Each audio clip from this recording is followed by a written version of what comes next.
I agree with that. And I do think there has been a rise, I just notice it, in people hating Jews, disliking Jews, anti-Semitism. I think that's real in the United States. But I think you could probably fix that in a week. How? By getting Jewish groups like the ADL, like the American Jewish Congress, whatever group Yehuda Kaplan runs, to come out against anti-white hate, which is institutionalized in the United States. And if you had the ADL and the SPLC and these groups that have fought against anti-Semitism for all these years, make the obvious and true point that hatred of anybody on the basis of how they're born is immoral, and we won't stand for it. And in the United States, the institutionalized hate is anti-white, of course, prevented from getting jobs, prevented from getting federal grants, prevented from getting admitted to college. That's still in place. But you know why that hasn't happened. I don't understand. You know what I don't understand? Well, there why. isn't a sufficient monetization path there, the way it is when the ADL and similarly aligned groups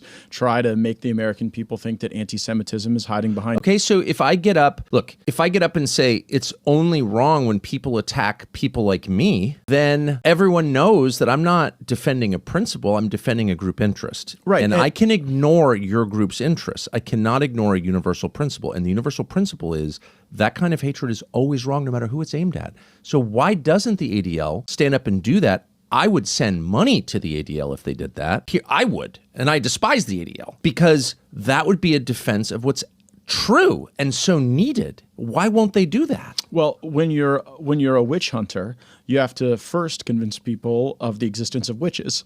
And so I think that for the broad goals of the ADL, they have to make the country believe that we are somehow aligned against the Jewish faith and against But what they're saying is goals. it's okay to discriminate against white Christians, but it's immoral to discriminate against Jews?